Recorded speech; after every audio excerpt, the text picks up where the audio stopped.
Olá pessoal, hoje a gente vai falar sobre o medo.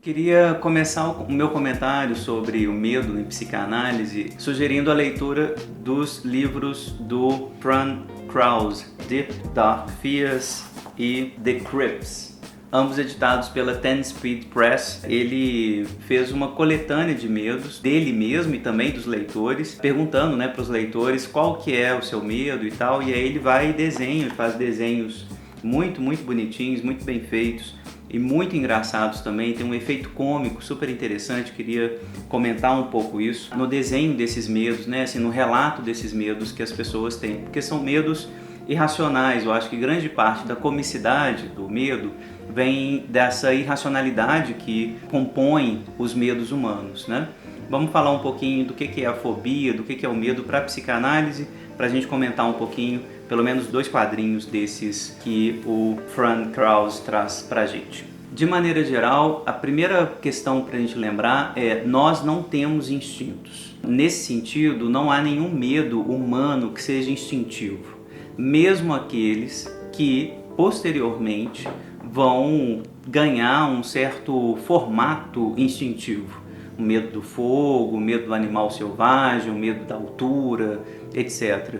Mas esses medos, vamos lembrar, não estão inscritos na nossa biologia, não são automáticos, não são hereditários, não são os mesmos, presentes em todos os membros da nossa espécie. Ou seja, eles não estão regulados pelo instinto. Tem gente que, na verdade, sente excitação diante desses objetos que certamente produzem medo na maioria de nós. O fogo, a altura, os animais selvagens, tudo isso pode ser fonte de muito prazer, inclusive, fonte de muita excitação, curiosidade, e não do medo, do pânico, de alguma coisa da ordem da recusa. Lembrando isso, é importante imaginar então que o medo tem uma dinâmica psíquica específica, que ele tem um mecanismo para ser produzido. O primeiro mecanismo do medo é a projeção. Isso está muito claro nas fobias. O famoso caso clínico do pequeno Hans, no qual é descrita a análise de uma criança conduzida pelo pai mesmo dessa criança, que é orientado, supervisionado pelo Freud, no qual a gente tem a narrativa desse menininho de 5 anos de idade que tem medo que o cavalo morda ele e morda no pipi dele. E aí o Freud ele se questiona, mas por que ele vai ter medo de cavalo? E era um medo insuportável. Imaginem viver em Viena no final do século XIX, começo do século XX, tendo medo de cavalo. Era praticamente impossível sair às ruas sem crises de pânico, Era um sofrimento muito intenso esse do pequeno Hans, que devia mesmo ser cuidado, devia ser tratado. Mas um medo absolutamente irracional. Observem desde já, o cavalo não vai morder a criança, não é assim que as coisas funcionam. Então, o Freud vai se questionar, esse medo do cavalo certamente diz respeito a outra coisa, não é do cavalo que ele tem medo. E qual que é a interpretação que o Freud vai chegar junto com o pai do Hans? O Hans tem medo do pai castrá-lo, O Hans tem medo disso, mas também ele tem ódio disso. Ele tem ódio ao pai, ele também gostaria de castrar o pai, ele também gostaria de punir o pai. E é essa dinâmica edípica que tem que se transformar na medida em que é recalcada, na medida em que é reprimida, no medo, na fobia da criança. Então, a psicodinâmica clássica da fobia é assim estabelecida pelo Freud. Trata-se de algo, de um desejo que retorna vindo de fora, transformado na medida em que é um disfarce para um desejo edípico anterior, um desejo inconsciente anterior. Então, ali onde eu desejava castrar o meu pai, onde eu desejava matar o meu pai, eu sou punido pelo inconsciente, eu sou punido pela culpa, e eu, ali onde desejava matar o meu pai, vou receber em troca uma punição por isso, O meu pai vai me castrar, o meu pai vai me matar.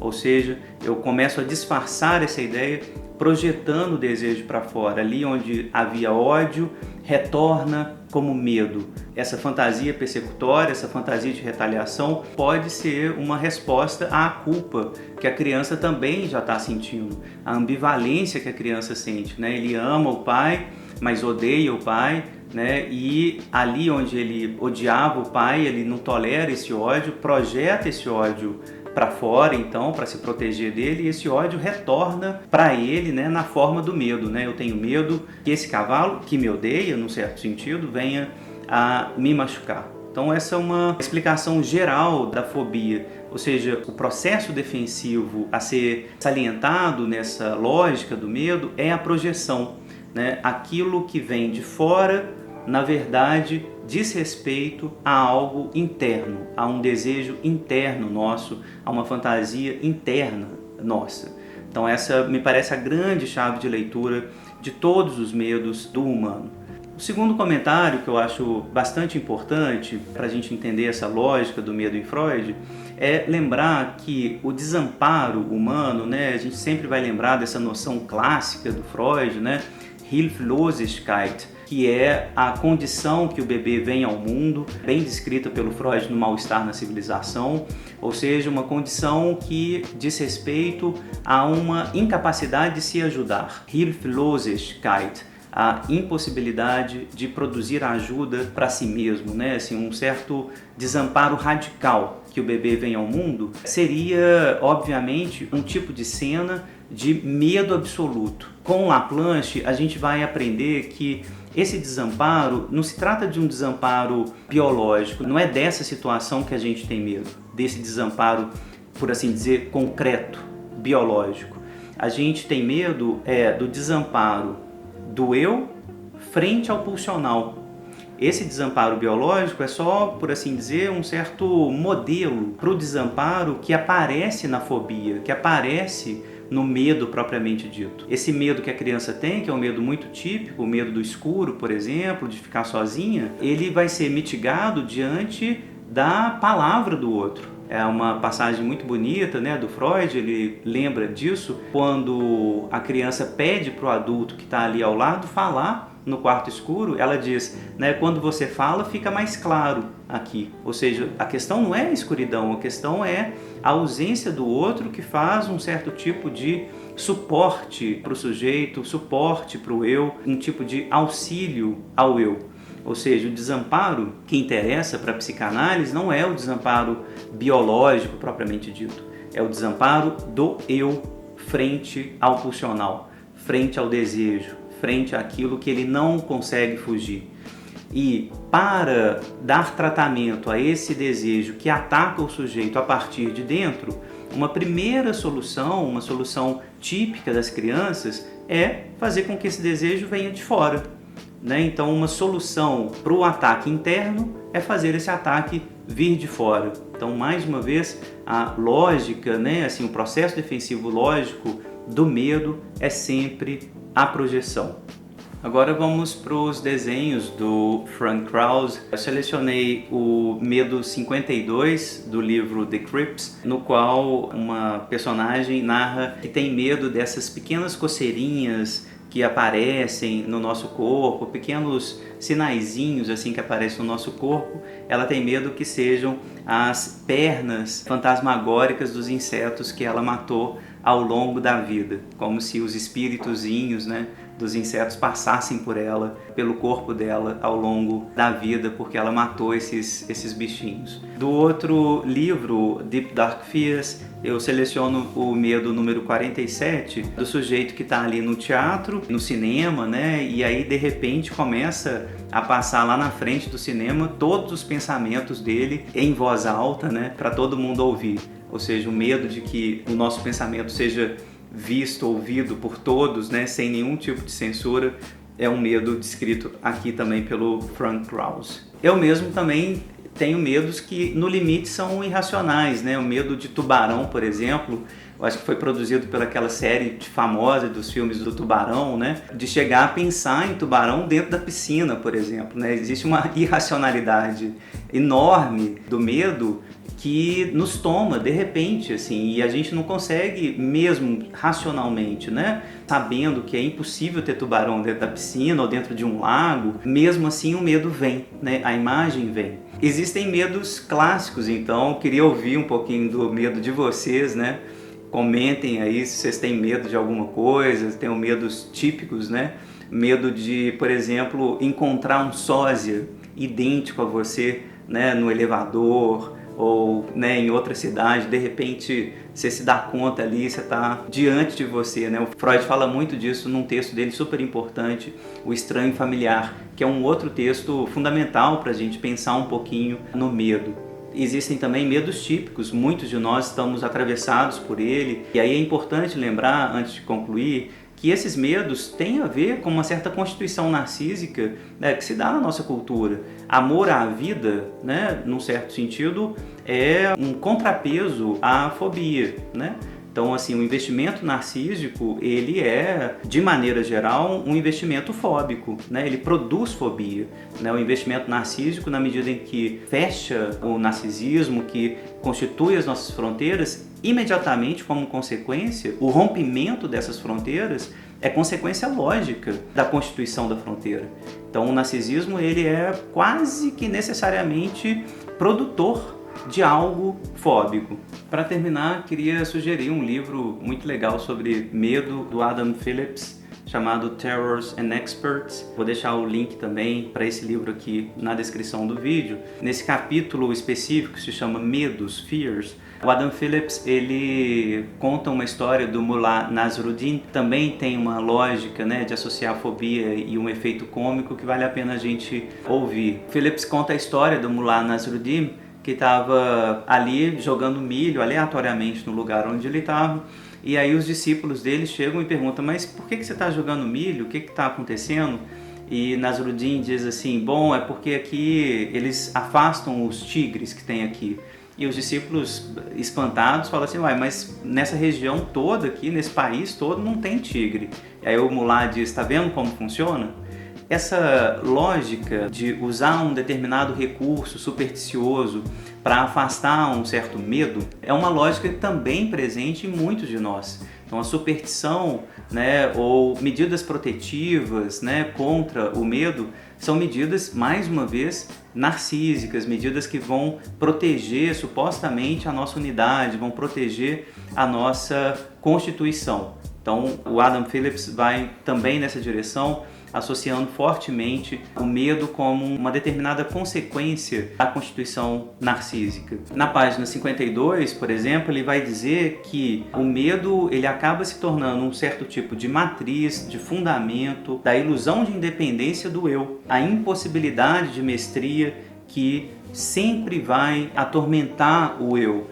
O medo é quase que um lembrete, uma cicatriz permanente dessa falta de mestria, dessa falta de independência absoluta que o eu tem diante do mundo, diante de si mesmo. É como se fosse uma cicatriz daquele desamparo originário, como se o desamparo diante da pulsão sempre fosse relembrado em forma mitigada, em forma já organizada através do medo. Por último, eu gostaria de lembrar que o ataque pulsional cru é a angústia. Em alemão, Angst, que é a palavra que o Freud tem tanto para ansiedade, quanto para angústia, quanto para medo, em alemão essa palavra acaba gerando uma série de confusões, porque ela tem esses múltiplos sentidos, mas do ponto de vista da teoria freudiana, é muito possível a gente fazer um tipo de crescendo de trabalho psíquico que a gente vai da excitação crua, ataque pulsional ao eu, essa excitação tendo um primeiríssimo contorno, um primeiríssimo trabalho, ela já se transforma em angústia, um pouco mais de quantidade de trabalho psíquico associado, portanto, a representações palavras, associados a mais contornos, essa angústia, ela se transforma nos afetos, dentre os quais eu destaco o medo, né? Então, essa objetalização né, essa ligação da excitação a um objeto, a palavra, ao contorno, é o que vai fazer com que o eu se proteja do ataque pulsional. Então, um ataque pulsional puro e simples é quase que insuportável, ele rompe as fronteiras do eu. Quando ele é sentido no limite do rompimento dessas fronteiras, ele é sentido como angústia. E quando essa angústia se liga a um objeto, a gente já tem um processo de defesa magnífico que dá objeto à angústia. Dar um objeto à angústia é transformar a angústia em medo. E isso já é uma medida defensiva, isso já é, né, de certa forma, uma tentativa de controlar esse ataque interno, agora fazendo com que esse ataque venha de fora. Do ataque externo eu consigo me proteger melhor, do ataque interno é impossível fugir. Então é essa a explicação do Freud, de maneira geral, para o medo. E é isso que faz o medo ter esse efeito cômico, porque cada um vai ter um tipo de mecanismo singular para projetar esse desejo interno para fora. Então o medo do inseto, né, o medo de coisas banais, né, que vai produzir um efeito cômico em todos nós. É como se a gente reconhecesse, pensando um pouquinho na lógica do xiste que o Freud traz, é como se a gente reconhecesse o trabalho psíquico que o sujeito teve, ao qual a gente está se poupando, vendo todo esse trabalho, todo esse desgaste que o sujeito tem, né, tendo medo de uma lagartixa, ou de um inseto, ou de um passarinho, ou de galinha, enfim, medos absolutamente irracionais, mas que devem ser, vamos lembrar aqui de forma bem prudente, que devem ser muito respeitados, que devem ser muito acolhidos na clínica, né? Um medo, por mais banal que ele seja, por mais irracional que ele seja, né? O medo de andar de elevador, o medo de andar de avião, o medo do passarinho, o medo do inseto, ele tem que ser respeitado, ele tem que ser acolhido na clínica, né? O medo diz muito de um ataque da angústia, de um ataque pulsional gravíssimo às vezes, que guarda esse componente cômico, que guarda esse componente irracional, mas que tem que ser ouvido com cautela, com prudência dentro da clínica. No limite, impossível viver sem medo.